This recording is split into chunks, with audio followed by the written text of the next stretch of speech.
엄청난 그 폭염 때문에 또 계속 힘들어했었는데 또 태풍이 온다고 하니까 또 걱정이 되고 그렇습니다.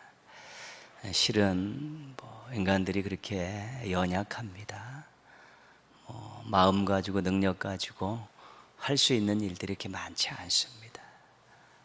그런 걸 보면서 우리가 하나님의 은혜로 살고 있구나, 이런 것들을 우리가 고백할 수 있고, 또 하나님을 두려워하는 마음으로 이 땅에 하나님의 뜻이 실현되기를 위해서 또 노력하는 것도 우리 신앙인의 아름다운 삶의 모습이고 그렇습니다. 또 영적으로 육적으로 강건하시기를 주님의 이름으로 축복합니다. 이번 주 요절은 고린도후서 8장 9절입니다. 고린도후서 8장 9절. 부요와 가난, 이렇게 대조되고 있는 그런 요절인데요. 우리 주 예수 그리스도의 은혜로 은혜를 너희가 알거니와 같이 하겠습니다. 우리 주 예수 그리스도의 은혜를 너희가 알거니와 부요하신 이로써 너희를 위하여 가난하게 되심은 그의 가난함으로 말미암아 너희를 부요하게 하려 하심이라.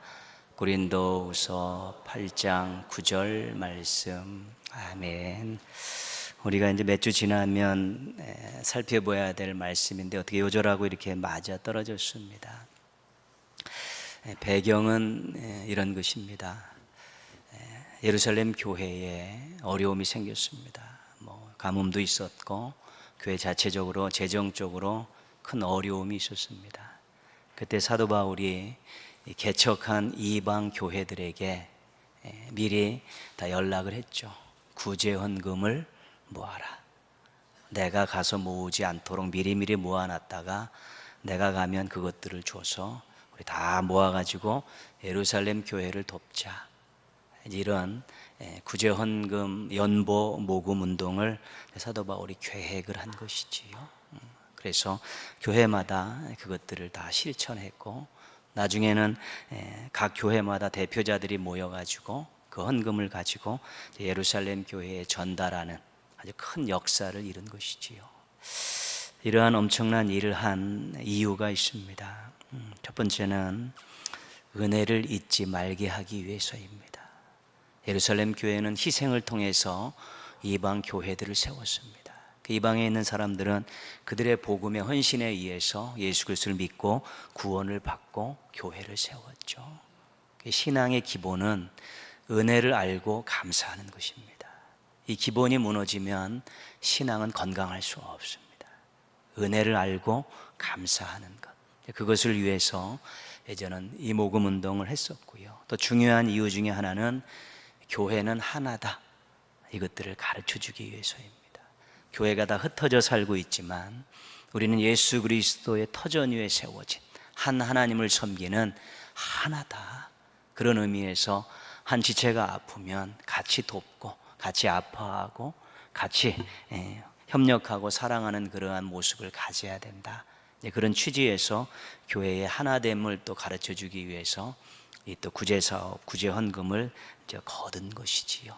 그러면서 고린도 교회에다가 이제 이 구제헌금을 거두라고 이제 이 고린도후서 편지 속에다가 집어넣었죠. 야, 너희 윗지방에 있는 마게도냐 교회는 정말 어렵고 힘든 가운데 아낌없이 준비했다더라. 너희는 그것만큼 해야 되지 않겠느냐, 그렇게 권고하면서 한 가지 예를 든 것이 오늘 요절 말씀입니다. 우리가 믿는 예수님을 한번 생각해 보자. 예수님은 하나님이시고 하나님 아들 아니시냐? 그분은 창조주이시고 온 우주 만물의 주인이신 부요하신 분이다. 아쉬울 것이 없는 모든 것들을 다 가지고 계신 부요하신 이인데 너희를 위해서 가난하게 되셨다. 그래서 너희를 위해 가난하게 되셨는데 너희들의 위해 가난하게 되신 그것 때문에 너희가 부요한 자가 된 것이다. 이 하나의 예를 들어서 그렇게 말씀하고 있는 것이죠. 부요하신 것은 하늘 보좌에 앉아 계시다는 것이지요. 가난하게 되셨다는 것은 인간의 몸을 입고 이 땅에 내려오셨다는 것입니다. 그 부요하신 주님께서 인간의 몸을 입고 이 땅에 내려서 가난하게 되셨는데 그 가난하심 때문에 너희가 부요한 자가 되지 않았느냐? 구원받았지, 생명 얻었지, 하나님 나라 얻었지. 너희도 부요한 자가 된 것은 우리 주님의 가난하게 되심 때문이다. 우리 교인들이, 성도들이 이렇게 행복하게 살 수 있는 것은 예수님의 사랑과 자기 희생 때문에 그렇게 된 것이다. 그래서 이 구제 헌금은 사랑과 자기 희생이다. 비록 우리가 있는 것들을 내놓지만, 절대로 우리가 가난해졌지만, 그것이 다른 교회에 부요하게 된다면 그것은 우리가 예수 그리스도를 닮아가는 것이니까 아깝게 생각하지 말고 한번 하자. 그래서 교회의 하나됨도 알고 베푸신 은혜에 감사하는 마음도 가지고 또 예수 그리스도를 본받는, 닮아가는 그런 정신을 가지고 한번 우리가 모아서 예루살렘 교회를 한번 돕자. 그런 취지의 말씀을 하면서 오늘 말씀을 예로 든 것입니다. 예수님 때문에 부요한 자가 되었다는 것을 기억하라는 것입니다. 예수님의 십자가 죽음 때문에, 사랑과 자기 희생 때문에 부요한 인생이 되었다는 것을 고백한다면 너희들도 부요함을 좀 내려놓고 가난하게 되어서 다른 사람을 부요하게 하는 예수님과 같은 삶을 한번 살아봐야 되지 않겠느냐, 그렇게 권면하고 있는 것입니다. 우리는 받은 은혜와 사랑은 기억하고 살아야 합니다. 그래야 감사할 수 있고요, 그래야 충성할 수 있는 것입니다. 그리고 받은 은혜와 사랑은 항상 나누며 살아야 되는 것입니다. 적은 부분이라도 항상 흘러갈 물들, 통로를 개설해 놓고 적은 부분이라도 우리가 받은 것들을 흘려보내는 그런 정신을 가지고 살아야 되는 것이지요. 그것이 바로 예수 그리스도를 닮아가는 그런 마음과 태도를 닮아가는 중요한 삶의 모습이기 때문에 그렇습니다. 향기가 어디서 나겠습니까? 주님 뜻대로 사는 데서 향기가 나는 것입니다. 그리스도의 향기가 된다는 것은 그리스도의 마음과 그리스도의 삶의 태도를 가질 때 나는 것입니다. 예수님을 닮아간다는 것은 무엇입니까? 예수님이 가졌던 정신과 예수님이 가졌던 삶의 모습들을 조금이나마 닮아가려고 노력할 때 닮아지는 것 아니겠습니까? 시도를 안 하는데 어떻게 닮아질 수 있겠습니까? 우리가 자녀들이 부모님을 닮아간다는 그런 이야기를 많이 하지 않습니까? 또 부부가 서로 닮아간다는 이야기도 많이 하지 않습니까? 왜 그렇습니까? 오랜 시간 함께 했기 때문에 그렇습니다. 먹는 것도 같고 호흡하는 공기도 같고 또 서로 이야기하고 또 서로 행하는 것들을 보는 시간들이 오래되면서 닮아가는 것이죠. 예수님을 닮아간다는 것은 일회로 안 된다는 것입니다. 아, 예수님이 이런 마음을 가지셨지, 성경에 보니까 예수님이 이럴 때는 이렇게 행동하셨지, 그런 마음과 태도들을 자꾸 우리가 반복적으로 실천하는 가운데 예수님을 또 닮아갈 수 있는 것입니다. 하루 이틀 해가지고 닮아간다는 얘기 절대로 나올 수 없습니다. 좀 장기적으로 늘 삶 속에서 그런 마음과 태도가 중요한 것이지요. 교회도 그런 정신과 태도를 가질 때 건강한 교회가 되는 것입니다. 사랑과 자기 희생이 없는 교회는 안 되죠. 항상 울타리 밖으로 받은 은혜와 사랑을 늘 넘겨주려고 복음을 전하고 사랑을 전하고 자기 희생을 통해서 좀 또 지역사를, 민족을 위해, 선교를 위해서 우리가 끊임없이 통로를 열어놓고 우리 기도하는 마음으로 계속해서 흘려보낼 때 그 교회가 건강한 교회고 그 교회 안에 생명력과 영향력이 커지는 것입니다. 그래서 무엇이 많이 갖고 무엇을 움켜쥘 때 행복할 것 같고 능력이 있을 것 같지만 신앙은 그렇지 않습니다. 역설입니다.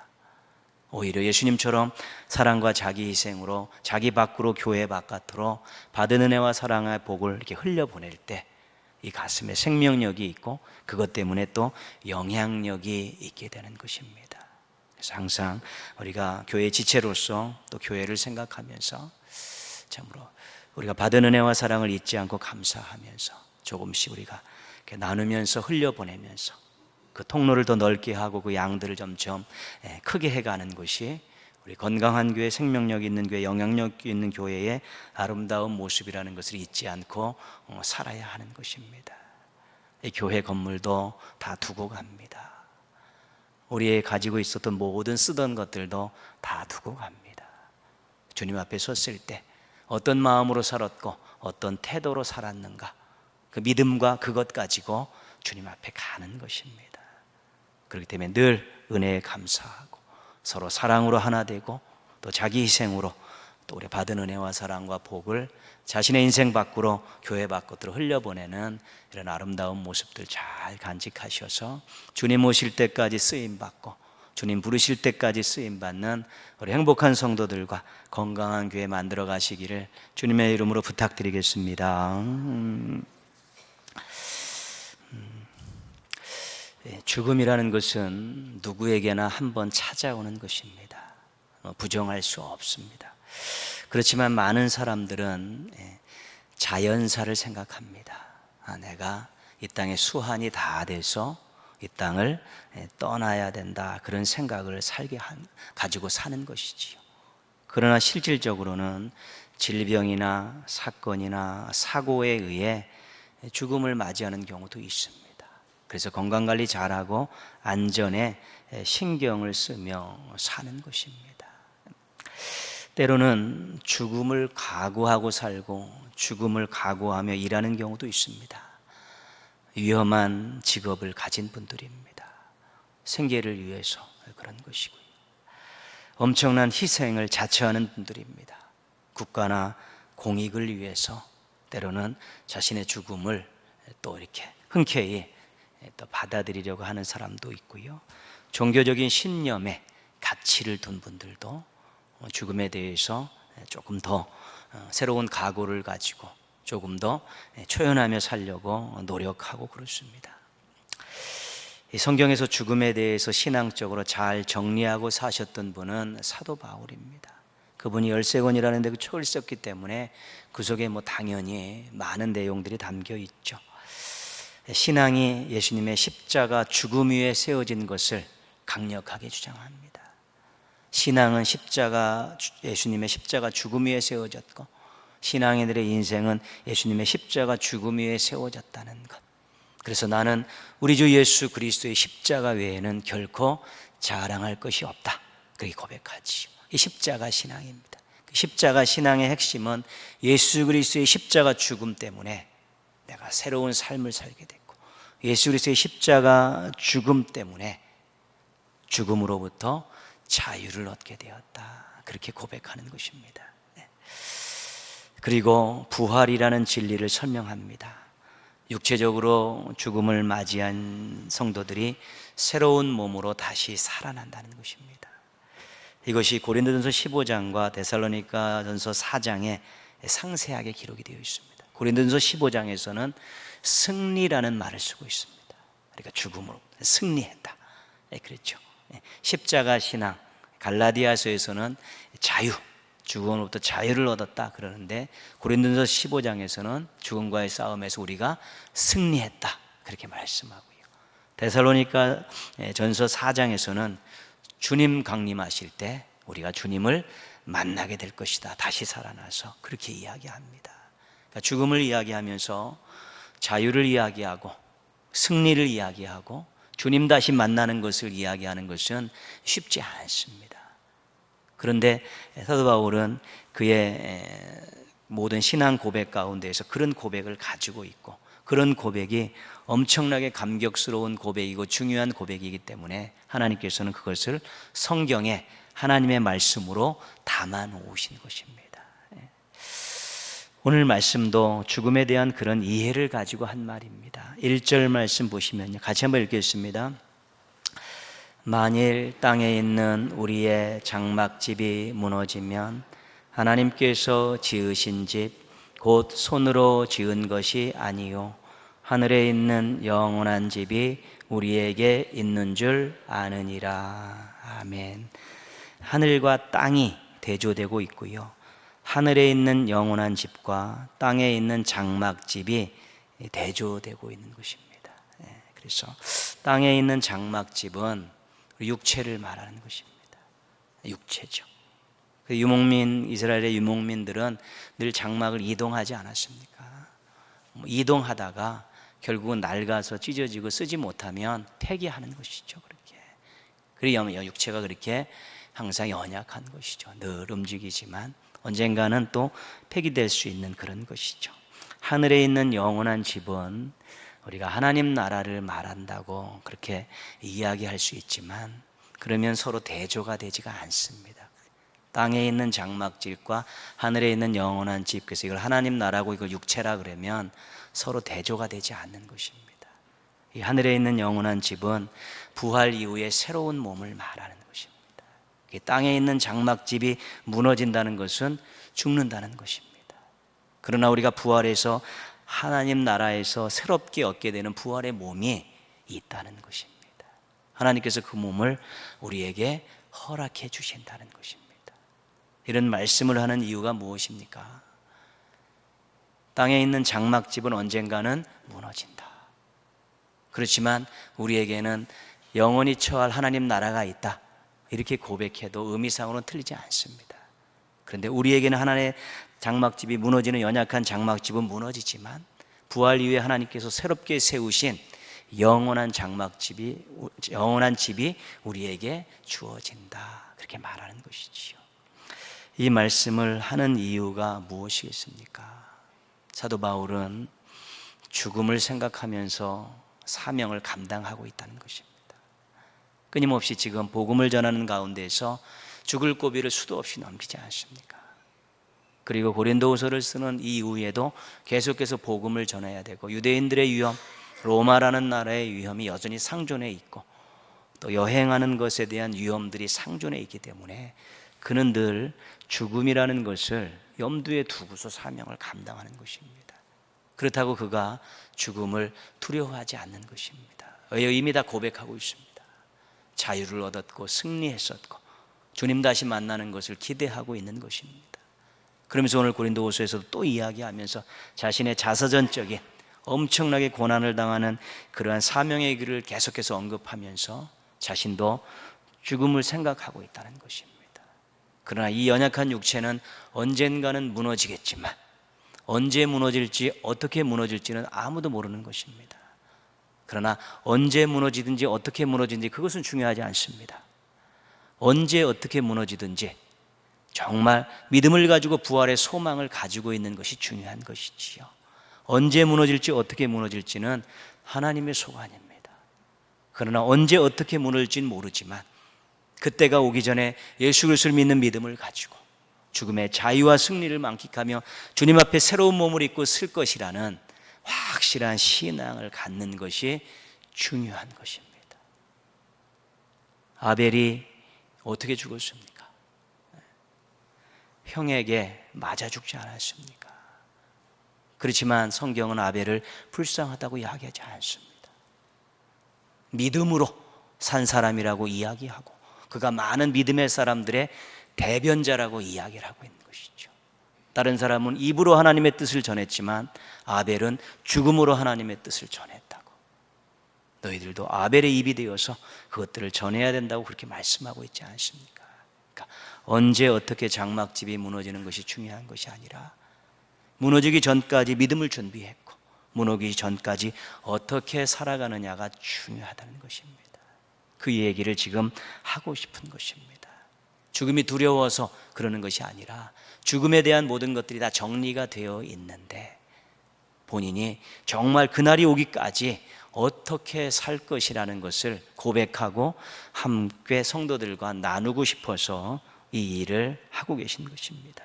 5절 말씀 한번 보시면요, 곧 이것을 우리에게 이루게 하시고 보증으로 성령을 우리에게 주신 이는 하나님이시니라.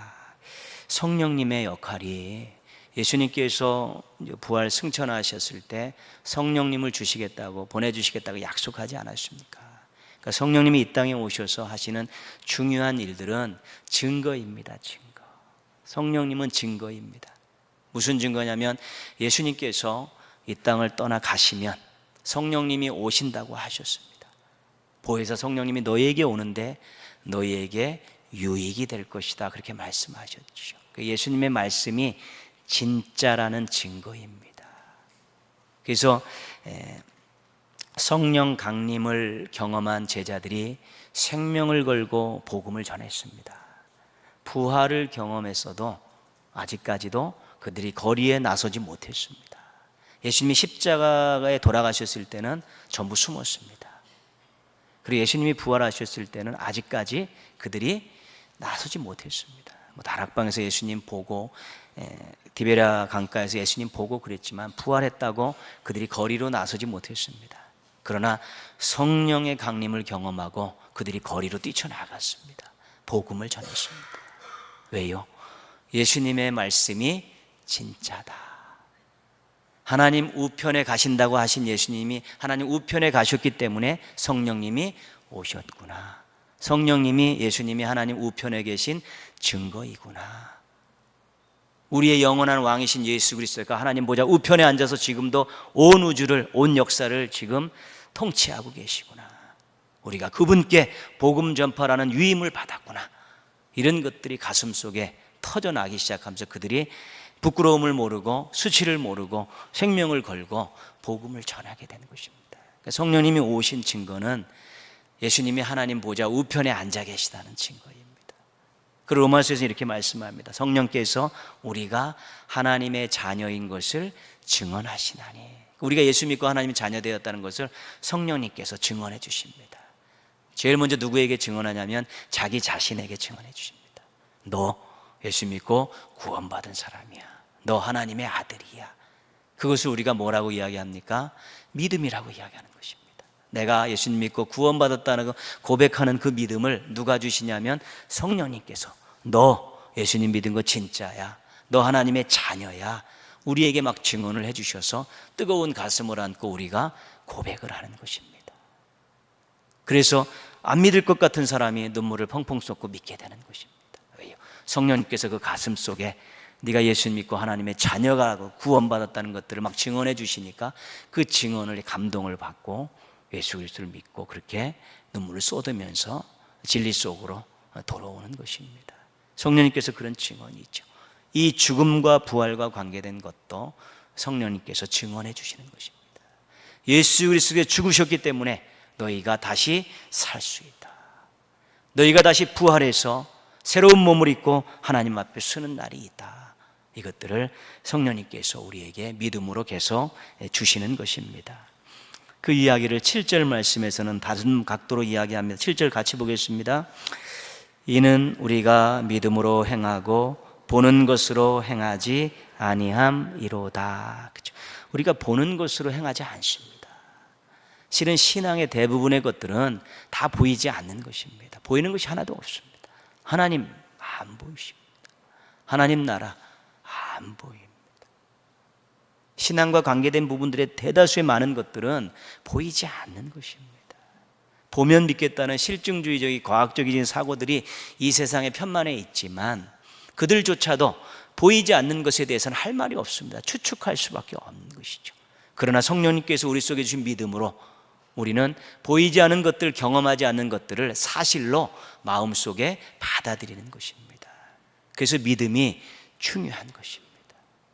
하나님이 이 땅을 말씀으로 창조하셨다는 것을 어떻게 과학적으로 설명할 수 있겠습니까? 그러나 우리는 그 부분에 대해서 추호의 의심도 없습니다. 성령님께서 우리들에게 믿음의 역사를 주셨기 때문에 그런 것입니다. 2000년 전에 십자가에 달려 죽은 유대 청년이 나를 위해서 죽었다는 사실을 어떻게 과학적으로 설명합니까? 그러나 성령님께서 예수 그리스도의 십자가 죽으심이 너를 위한 죽으심이었다고 우리 속에 믿음으로 못을 박아주시니까 그것이 믿겨지고 그걸 생각하며 눈물이 나고 그것 때문에 하나님의 자녀가 되었다고 고백하면서 그것들을 또 다른 사람들에게 전하는 것 아니겠습니까? 보이는 것 가지고 합리적이고 상식적인 것을 가지고 판단할 때 복음 전하는 것은 미친 짓입니다. 말도 안 되는 것입니다.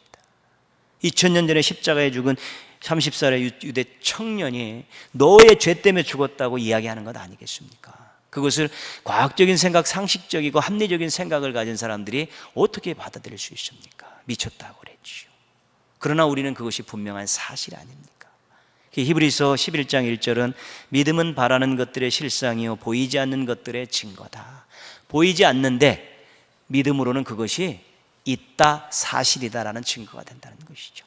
그렇기 때문에 믿음을 가진 사람과 믿음을 갖지 않은 사람과는 대화가 되지 않는 것입니다.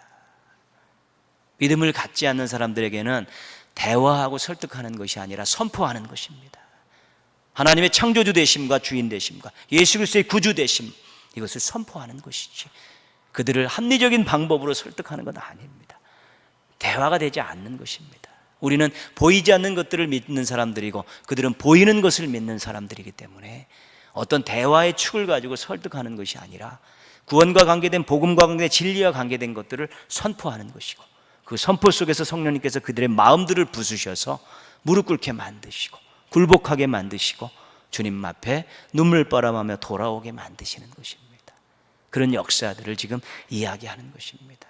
죽음과 부활, 육신의 장막이 무너지는 것과 새로운 몸을 입고 하나님 앞에 서는 이것이 보이지 않는 것입니다. 일어나지도 않은 일입니다. 아직 우리에게는. 그렇지만 우리는 성령님의 역사로 믿음의 증거로 우리는 그것을 진짜라고 확신하고 믿고 다른 사람들에게 고백하고 있는 것입니다. 그러니까 죽음과 관계돼서, 부활과 관계돼서 우리가 정리하는 것이 그것입니다. 보이지 않는 것입니다. 아직 일어나지 않은 사실입니다. 우리에게 있어서는. 그러나 우리의 믿음으로는 예수 그리스도 나를 위해 죽으셨고 그분의 죽으심이 나의 살음이 되었고 그분의 부활하심이 나의 부활의 기초가 되었고, 그래서 나는 육신의 장막이 언제 어떻게 무너질지 모르지만 다시 새로운 몸을 입고 하나님 앞에 설 날이 있다. 이것이 우리의 믿음의 내용이고 우리의 확신이고 우리가 증언하며 살아가야 될 아주 중요한 내용입니다. 왜 이런 말씀을 하는가? 9절 말씀에서 우리가 그 이유를 알게 됩니다. 같이 읽겠습니다.